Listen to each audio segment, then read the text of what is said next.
beat us home and away. This time around, we are not obviously going to accept that to happen. And guess what? They've done the needful. They've not allowed it to happen, and they've gone ahead to beat Liverpool by 3-0. Welcome to our beautiful channel, Rokani Media Football, second live of the day, and expect a recording to come in through thereafter, as we obviously do a story from Arsenal, because today I haven't obviously got to do any story from Arsenal. And I would like to dedicate this win to Hero, in LA, and also lecturer in DC, because these are staunch City fans that I've gone ahead for some time, and they really feel happy every time they obviously go ahead and obviously win this beautiful game of football. And I tell you what, it is such a pleasure to see to it that this team has gone ahead to obviously collect 3 points there for you. As I told you in the match preview, that one, if it's a win, it's gonna be on City's side. And the biggest result I saw Liverpool can get from Etihad is a draw. Why? I gave you my reasons. Liverpool concede a lot. You know that very well. They really concede a lot as a team of Liverpool. They concede a lot of goals. And it was evident today that they went ahead to concede 3, 2 in the first half and 1 in the second half. And remember, there was a penalty that never crossed the line, as the goalkeeper of Liverpool went ahead to deny the goalkeeper of the forward of Man City. He denied him that chance to obviously bury that ball into the back of the net. You understand? So all I want to let you know is simple. The club of Man City has gone ahead to do the needful in this game, and history is in the making. Haaland came into this game of football, and if at all he had gone ahead to obviously find himself in a position of really scoring a brace, he would have gone ahead to really be the fastest player to clock 100 goals in the Premier League. And remember, the fastest is Alan Shearer, and I think it took him 118 games. Now, the lad is at 108, and he has scored one today, meaning that he's just 1 goal away from clinching that record, and that is Haaland for you, meaning that in the next game, if he scores, he's obviously going to be clinching that. And I tell you, in the next 1 or 2 games, he's obviously going to break that record and really set a new one. You understand? That is Haaland for you, who is really playing and enjoying everything at the side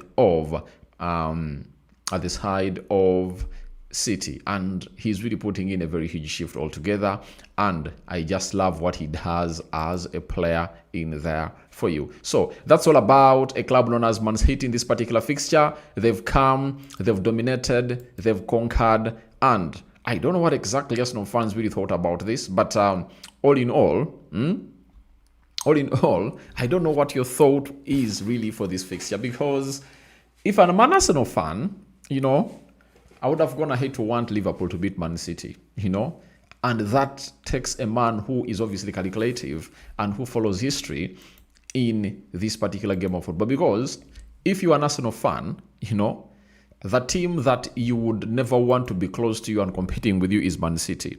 Why? City is that club that can obviously put in a run of very many games. They can come in through and really put in a win or a run of 15 games, This season they can, as they've gone ahead to obviously rectify some of their problems. And today, the manager has not gone ahead to obviously do what he did, in the game of Aston Villa. You remember when he brought Reinders to play into what we call to play into single pivot. Like he played today, the system is 4-1-4-1, but he played Reinders into that position, and I told you what he did was really bad. Why was it bad? Because all I told you was, one, no reason he had to obviously do that. You get? He had no reason to do that because he had exposed that backline, and you saw what happened. Villa beat them badly. And in the game of Bournemouth, when he brought in Gonzalez in there for you. He really played very well, and you saw to it that Gonzalez is really a very good stadium and can shield the back for. Even today, he shielded the back for very well. City kept a clean sheet, and we also to it that the side of City put in another huge shift, and that came in through all after he went ahead to obviously score a goal. You understand? So that is Nico Gonzalez for you. And I pray to it that he really gets in more chances, more time. Because let's all admit, if you're a City fan, and I know you love Rodri, it won't be the same. He won't be the same after that ACL injury, I tell you. You saw what Gabriel Jesus was done to, He got his injury in, I think, was it January? And now, he has returned in November. They've given him close to a year to return and really feel like he's really okay. But for Rodri, he was rushed back. That is it. They rushed back Rodri, and that's why you see to it that he's really putting in shifts like those that are really not giving in. So all I want to let you know is that you have to do the needful, and the needful has to be getting this guy and keeping him onto the field of play. You understand? And the more you keep him on the field of play, the more you'll get the results that you hugely really want, because he's the best CDM that you have. And God blessed him that even Kovacic is also injured. But in a game like this, I understand that this manager would have gone ahead to go in for Niko Kovacic ahead of anyone else. So God has obviously helped the side of City, and they found themselves in a position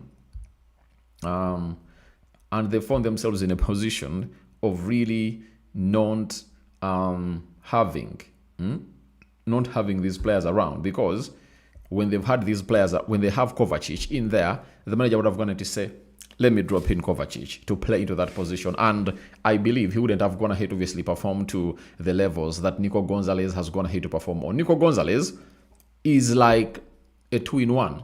He's an 8 and a 6. When he's really doing the CDM role, he does it better. Carrying the ball forward, he's really better. Long passes, he's a fighter. And if you look at him today, he was one of the outstanding players onto that field of play, and the likes of Jeremy Doku. He really looked good. And I think he has sent a message to Pep Guardiola that however much you think, man, you got me all out from FC Porto and you brought me to this team, and you know what I can do. What can I do is simple. I can really put in a very huge shift that will see to it that I really represent to the fullest for this particular team. So that's all about a man known as Nico Gonzalez. And it should be a big warning to this manager of City that he shouldn't really beat around the bush, and he should obviously put in some huge shifts every other day that really passes by. As if you know, a lot of things have gone ahead to happen, and in the due course of them happening, it's because of Pep Guardiola that has costed himself points, and you know why? He's a tinkerman. But City went ahead to put in that real shift today, and they went ahead obviously collect these 3 points. And how did they come in through? After penalty was missed by Haaland, he went ahead to answer by putting in a header, a cross from Nuno. He's called Matthias Nunes, and he headed that ball in the back of the 29th minute. And you ask yourself how he managed to beat the tall defense of Liverpool. Because if you are to look at the defense of Liverpool, they really have tall men. Robertson is not short. Bradley is not short. Van Dijk is not short, and Konate is not short. Konate and Van Dijk were the tallest in the defense of Liverpool, and I'm asking myself, how did Haaland really get that free header? It's really very disturbing, because a player like Haaland, to get a free header in that position, you obviously understand that he's obviously going to head that home. It's self-explanatory that he is gonna head that home.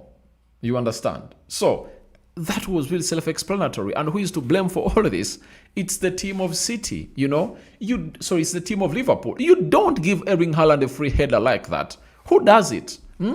Guys, let's be Let's be real. Can you give Erling Haaland, a header like that?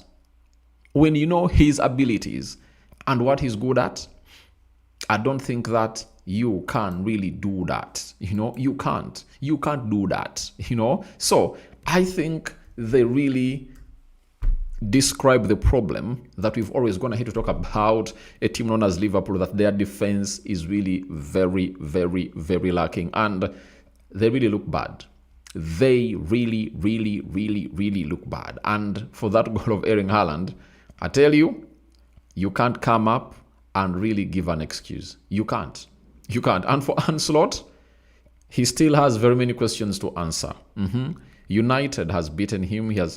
City has beaten him. I think they beat Arsenal. But if at all you watch that game, apart from the goal they scored that was a free kick, is there anything, that they obviously offered on the field of play? The answer is no. So I can come out here and obviously tell you that they really represented. They are not representing, and it's one of those problems they should address. And how do you address it? You have to address that by getting in what we call a player who is Premier League proven, like Mark Gehi. If you tell me that you are getting in Mark Gehi, I really understand. And for him, it's obviously going to be a cheaper option for them because the player wants to do the needful and really leave the side of Crystal Palace. He wanted to leave the side of Crystal Palace in the last days of the summer transfer window. The manager, Oliver Glasner, blocked his departure because he said that if I told you let that player go without getting a replacement I want, we are obviously gonna call it quits. And that's exactly what happened. And they're like, we cannot lose the manager. We'd rather lose this player on a free in the summer, but we cannot let him go. You understand? So Liverpool have to really do something immediate. And the best solution they have for me is that guy. And we know what his name is. He's Mark Gehi. To partner with one of those two. And if he comes in, all those will understand that no one really has an open position to obviously go ahead and really play into that particular position. You understand? No one really has a guarantee to start. And if at all you are to really manage a team very well, that has to be into your squad, that no player has a guarantee to obviously come in through and start. You understand? But the more players really think that they really have a guarantee to get into the team, they won't obviously perform to the fullest. You understand? And for Konate, he looks like he's really one of those that is out of... he looks like he's one of those.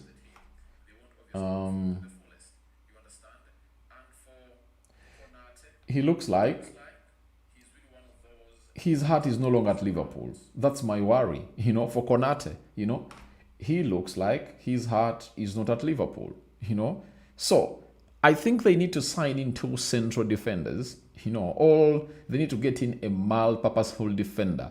When I talk about a mal-purposeful defender, I talk about players like, you can talk about Jesco Vardio. You know what he does. He can play as a left back, and he can also play as a full back. You understand? That's the beauty of him. You can talk about players like Benjamin White at Arsenal. You know very well. He can play across that back line. He can play as a left back, right back, and in the central defense. You understand? When I talk about players like those, I mean players like, when you look at Luke Shaw, he can play as a left back, he can play as a central defender on the left-sided centre back. That's the side of Liverpool, and that's what I think they need to do more and more and more and more to obviously find themselves in a position of really getting to where they deserve to be. Otherwise, if you don't have versatile or multi-purpose players, I don't see any team really surviving in here. Do you know why? Look at the side of Arsenal. That is the best example I can give you. When you look at Arsenal, they've managed to survive everything. Why? They do have what we call multi-purposeful players. When they didn't have any center forward, You saw Merino went ahead to obviously take center stage to obviously represent Arsenal and play into that particular position. That is the club of Arsenal for you. So look at their defense. I think in their central defense, in their entire back line, it's only Saliba and Gabriel Magalhaes that can only play in the central defense. But the entire cast in that defense can play very many positions. For example, Julian Timber, he can play across that back four.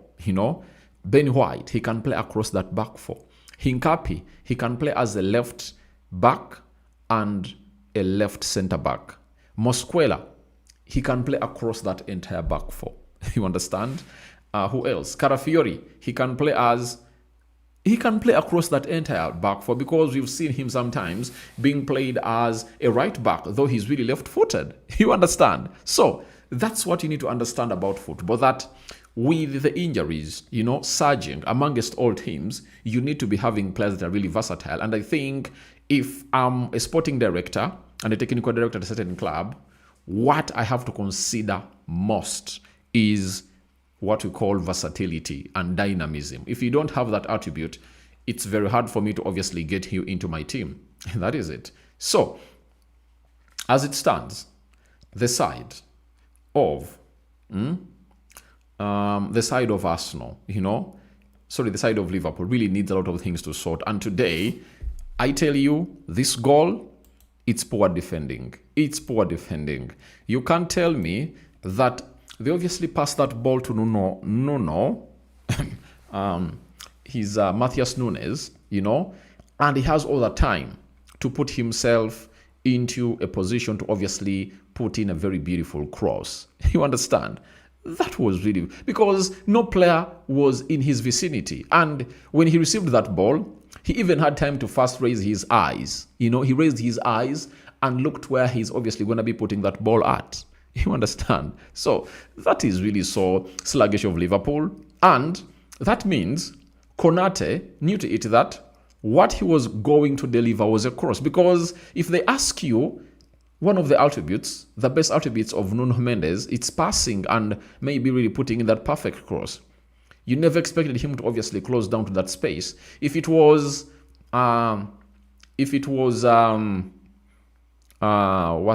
Rico Lewis, you would have gone ahead to say he's a right back and he can obviously put in a shift and really close down that space, But he never attacked the space. Konate, from nowhere, he couldn't obviously win that ball over Erling Haaland. And Erling Haaland did what the best header of the ball does. And what does the best header of the ball do? He heads that ball back to where it's coming in from. Because when that cross is brought in, the goalkeeper is really moving to where the ball is going. You understand? Now, if you want to score a goalkeeper, every time you get that ball, head it where it's coming in from, because the goalkeeper cannot make movement, back, because he's really moving on the flight of the ball, on the direction flight. That's where his eyes are always. So, that goal, obviously, it showed you how bad Liverpool defended. Now, for the second one that came in through from Nico Gonzalez, it was another beautiful one that was really scored very, very well by the side of Liverpool. And I think he really had a lot of improvisation in him, that is Nico Gonzalez, because when they passed that ball to him, guess what he did? He really dropped a shoulder and went ahead to hit that ball, deflecting off a Liverpool player, and the goalkeeper had obviously moved where the ball was going, and it went into the back of the net to make it 2-0 for the club of Man City. Man City went into halftime when they're leading by 2-0, a result that many say it's the bad and worst result. You understand? But for them, they knew to it that all they had to do, they had to obviously kill off this game. Why? The Liverpool, I know, they pulled one back.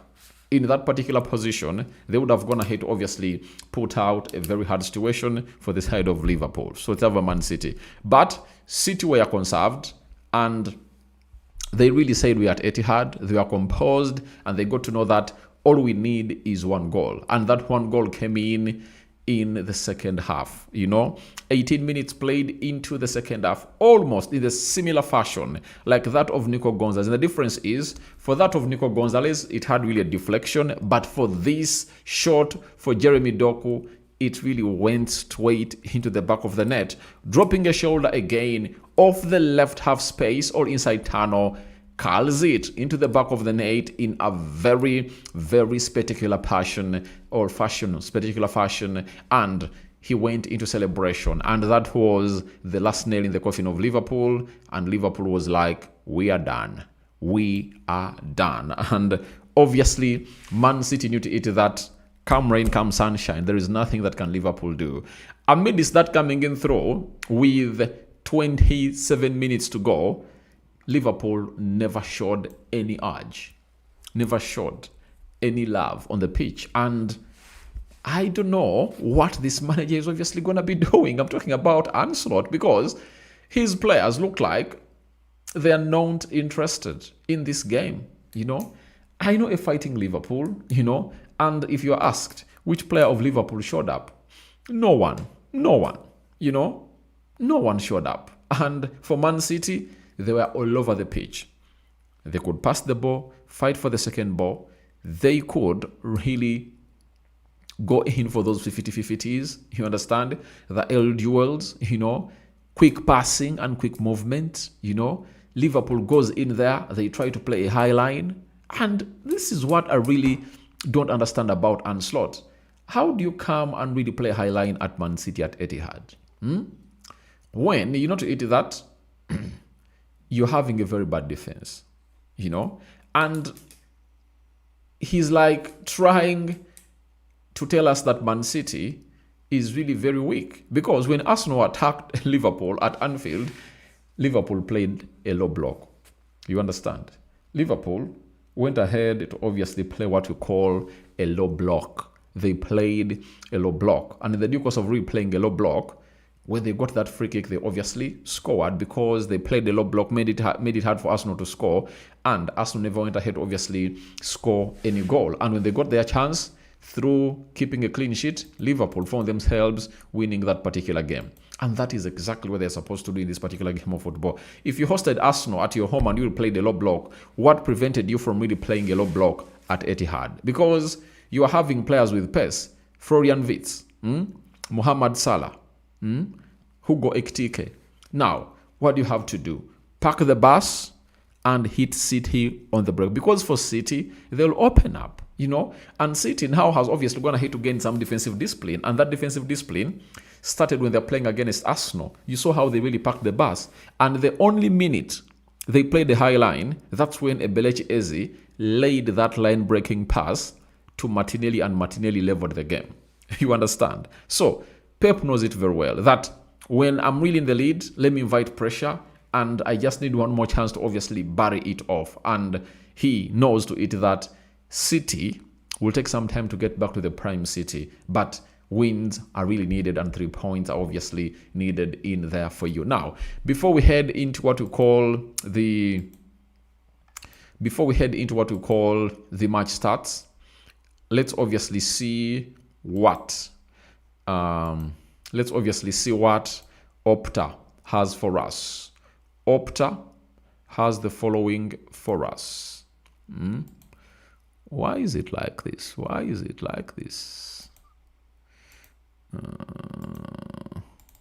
All right.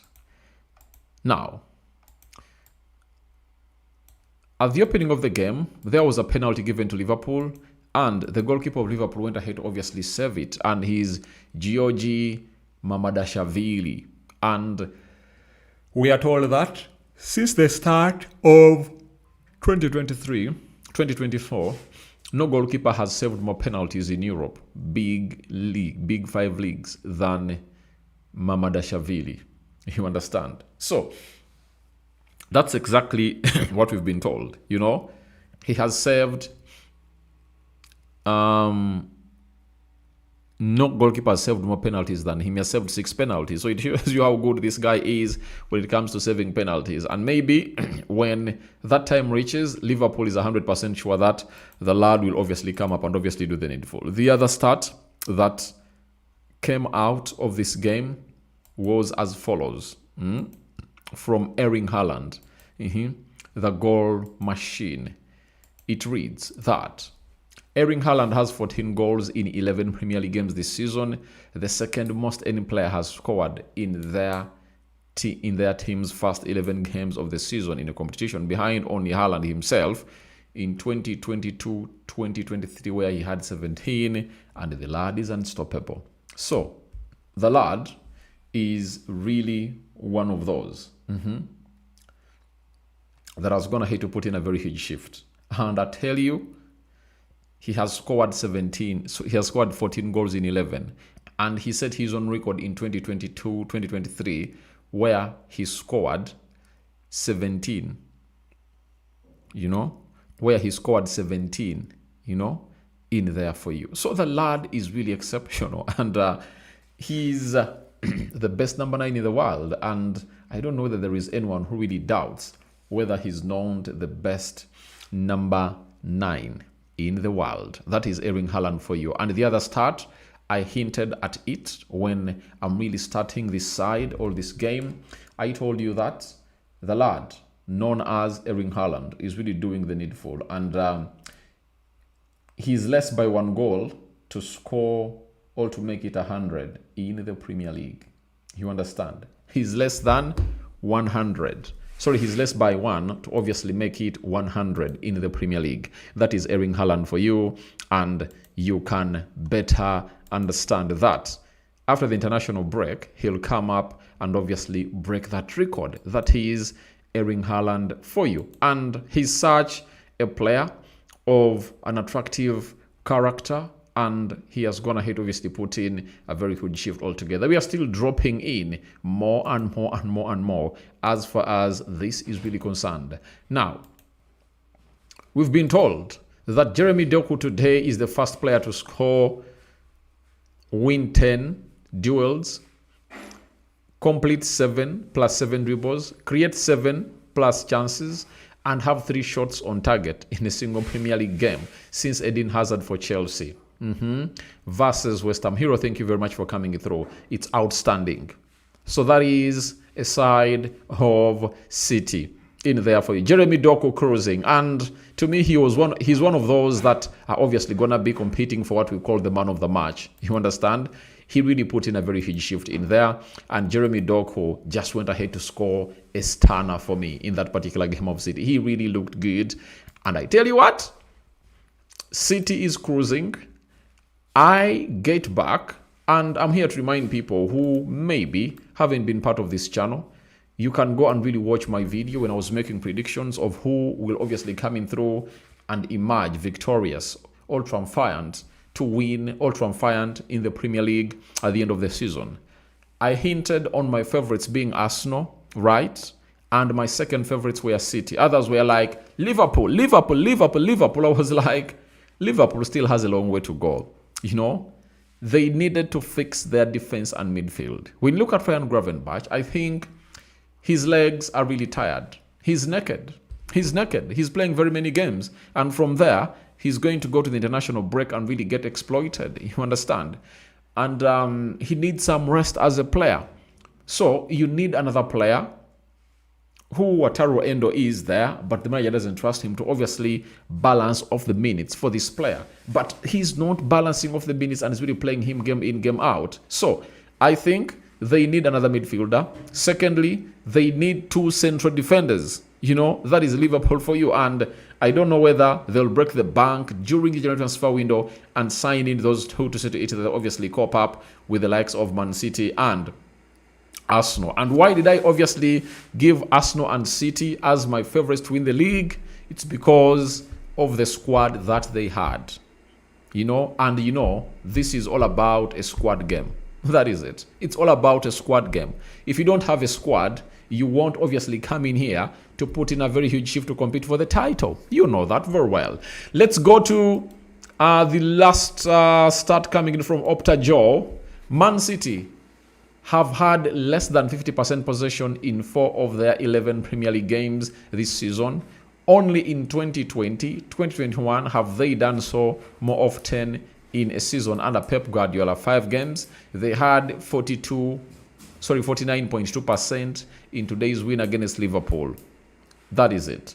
And I talked about the cause of this earlier in the video, that Pep knows what to do right now, because he knows to it that you can't go head to head, with the team for 90 minutes. And if you are really having goals, you are having a lead, why don't you protect your lead? But Pep of way back, used to obviously use possession to defend, because the more you obviously possess the ball, the more your opponents won't obviously come close to you. You understand? But right now, I can tell you that the side of Man City is really changing. But I really understand why it's like this.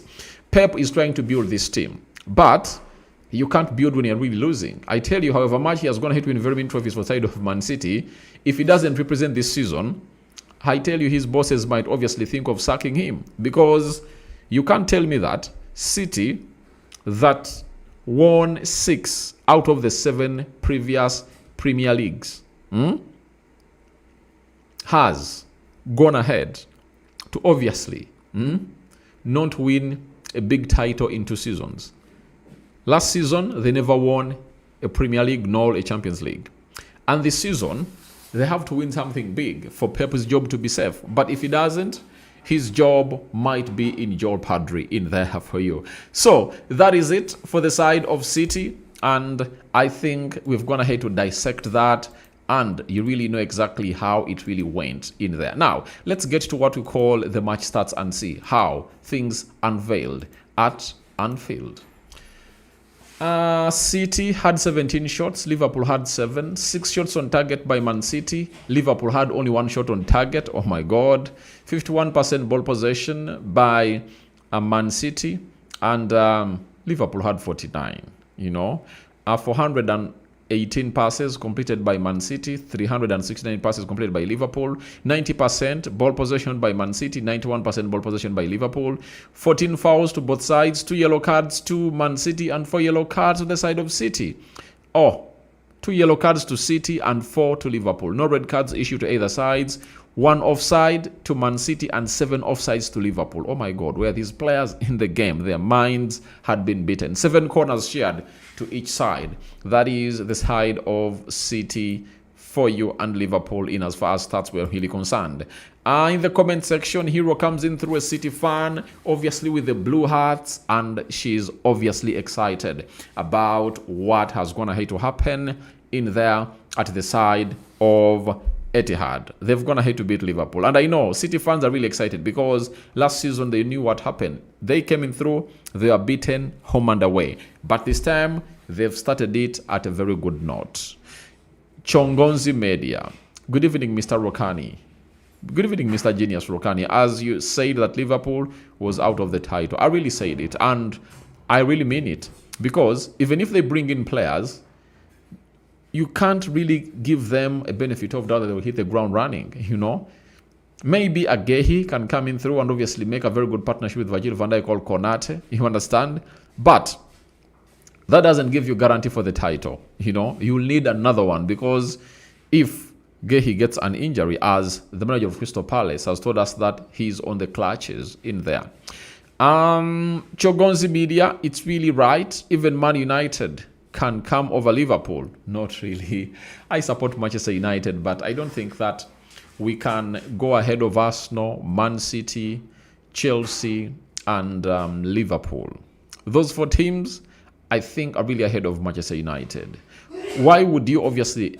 The only way you would obviously think that United could do the job is them being consistent and going into the market and obviously sign what we call another midfielder, a 2-in-1, a 6 and an 8, one player that can play both positions. Obviously come and really see to it that United gets Bruno Fernandes out of that position and really play in a particular player who can really do the job in there.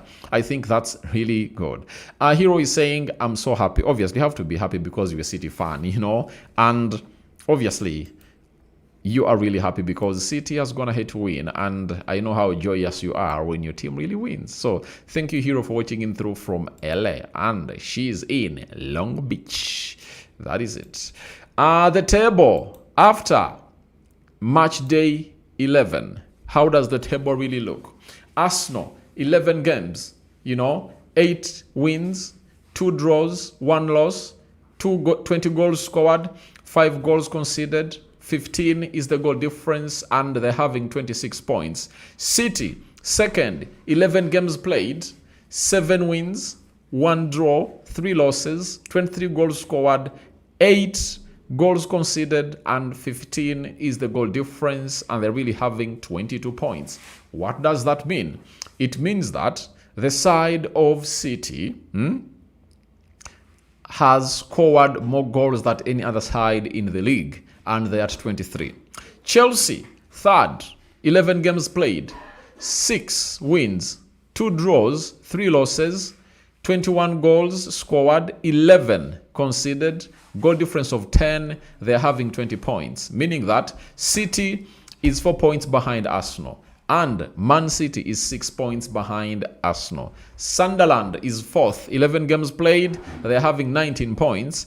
Tottenham Hotspur is 5th, 11 games played, they're having 18 points. Aston Villa is 6th, 18 points. Man United is 7th with 18 points, meaning that United is 8 points behind a team known as Arsenal. Liverpool is also having 18 points. They are placed 8th. Now, in my country, there is a saying that a person who was leading and now he's really tailing, or he's really getting back to those positions that are really ashaming, So it is really ashaming that for a team that was really leading the table, 5 games in with maximum points, it's in here and it has dropped to the 8th position, that is Liverpool, and they're having 18 points. Bournemouth is 9th with 18 points, and Crystal Palace comes in through, and they're having 17 points in there for you. So that's all about this so-called match reaction in here onto what we call the Premier League. But there is something I really want to do and really tell you about. It's all about the Premier League and how the games of today really transpired. Nottingham beat Leeds by 3-1. Newcastle was beaten by Brentford 3-1. Aston Villa beat Bournemouth 4-0. And Crystal Palace drew with Brighton 0-0 in there for you.